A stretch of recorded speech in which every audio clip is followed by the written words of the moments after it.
Thank you, Shahid Siddiqui साहब, for having me.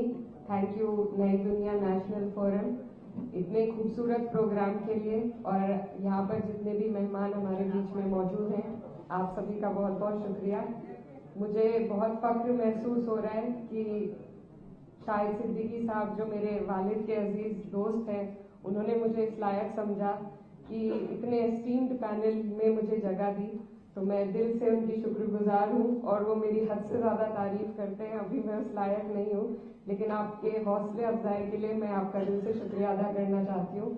हमारे बीच में सलमान खुर्शीद साहब मौजूद हैं, जिनके बारे में आप सब और हम बहुत सुन चुके हैं, बहुत जानते हैं, और वो हमेशा से एक रोल मॉडल रहे हैं, न सिर्फ मैं कहना चाहती हूँ मुसलमानों के लिए, पर पूरे देश के लिए। सबने, मैं एक लॉयर हूँ, तो I am very inspired by him and I have always heard him, and it's wonderful to share a seat with him here, so I am very grateful for that. Manoj Jha ji, जिनको हम बहुत सुनते हैं पार्लियामेंट में, और जिनसे बहुत प्रेरणा और सीखने को मिलता है, कैसे अपनी बात रखी जाए, कैसे सबकी बात रखी जाए।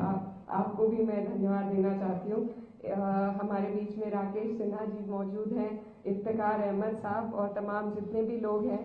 Thank you so much for all joining together for this wonderful event. जो कॉन्सेप्ट नोट है, उसको जब मैंने पढ़ा, and I thought what can the answer to this question be, what is the future of Muslims in India।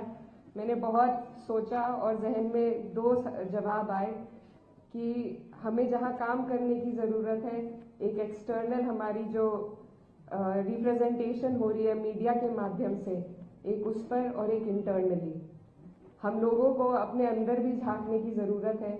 और जो कमियाँ हमें महसूस होती हैं, उनमें अगर सबसे पहले हम पहल करें उन्हें सुधारने की, एक कौम इकट्ठा होकर सर जोड़कर जब बात करें, और जो भी अपनी खामियां हैं उनको एक्सेप्ट करके आपस में हम फैसला करें कि क्या हम बेहतर कर सकते हैं, तो हमें जो बाहर से लोग कोशिश करते हैं ट्रिपल तलाक जैसी चीज़ों को लाकर ये हमें बताने की कि वो हमारे सेवियर्स हैं, इन सब चीज़ों से हम बच पाएंगे। दूसरा, जो हमारा एक्सटर्नल रिप्रेजेंटेशन हो रहा है, जो परसेप्शन एक बनाया जा रहा है, उसको सुधारने के लिए सबसे ज़्यादा हमें तालीम की ज़रूरत है। अगर हमारे लोग हमारे बीच से निकलकर हम सब लोग कोशिश करेंगे, मेहनत करेंगे कि हमारी आने वाली जो पीढ़ियां हैं वो बेहतर तालीम हासिल कर सके, ऐसी जगहों पर जा सके जहां से हम अपनी रिप्रेजेंटेशन बेहतर दिखा सकें। मैं आपको बताना चाहती हूँ कि जब मैं स्कूल में पढ़ती थी तो मुझसे लोग अक्सर कहते थे कि you don't look like a Muslim. मैं हमेशा सोचती थी what does that mean, how does a Muslim look like and how not to look like a Muslim. तो जब हम लोग अपनी जहनियत को दूसरों के साथ शेयर करते हैं, उनसे बात करते हैं, तो हमें महसूस होता है कि मुझ में और किसी और कम्युनिटी में कोई खास फर्क नहीं है। हम सब ने एक हिस्ट्री एक्सपीरियंस करी है, हम एक मुल्क के लोग हैं, हमारी समस्याएं एक हैं। तो हमारे बीच में जो नफरत घोली जा रही है, ये सिर्फ कुछ लोग पॉलिटिक्स के लिए कर रहे हैं, आगे बढ़ने के लिए कर रहे हैं। तो जब हम लोग डायलॉग को आगे बढ़ाएंगे, कम्युनिकेशंस करेंगे, सिर्फ अपनी कम्युनिटी में नहीं बल्कि और कम्युनिटीज़ में बैठकर। मैं ये भी बताना चाहती हूँ कि मैं कैराना कॉन्स्टिट्यूएंसी से अभी हाल ही में सांसद बनी हूँ, और मेरी जो कॉन्स्टिट्यूएंसी है वहाँ पर सिर्फ 30% मुस्लिम्स हैं और 70% नॉन मुस्लिम्स हैं।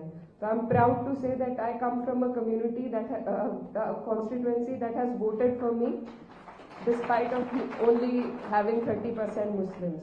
तो मेरी पहल रही, मुझे बहुत लोगों ने कैंपेन के दौरान बोला कि आपको कम से कम 1.5 लाख नॉन मुस्लिम वोट चाहिए, एंड इट्स इम्पॉसिबल कि आपको इतने वोट मिल जाएंगे। लेकिन मैं सब जगह पहुंची, हर कम्युनिटी में पहुंची, इतनी दीवारें खड़ी कर रखी हैं हमने, लेकिन वो दीवारें असल में हमारे बीच नहीं है। ज़रूरत है तो सिर्फ एक समझ और सहज के साथ डायलॉग को इनिशिएट करने की। एंड आई थिंक मीडिया में और जो लोग कुछ जहर घोलने का काम कर रहे हैं, उनकी कोशिश है हमें एक्सक्लूड करने की, सोसाइटी से, तरक्की से, आगे बढ़ने से एक्सक्लूड किया जा रहा है मुस्लिम्स को। और हम खुद भी फिर अपने आप को इतना नीचे महसूस करने लग जाते हैं कि हम घेटोआइजेशन का एक हिस्सा बनते जा रहे हैं। हम खुद अपने आप को संकोच में आ जाते हैं और रोक लेते हैं दूसरे लोगों से बात करने में, उनसे डायलॉग इनिशिएट करने में। और मैंने ये बहुत हाल फिलहाल महसूस किया है कि जो हालात चल रहे हैं, जो हम रोज किस्से सुन रहे हैं मीडिया में, जो जितने क्राइम बढ़ रहे हैं, उससे हमारे अंदर भी एक असहजता महसूस हो रही है।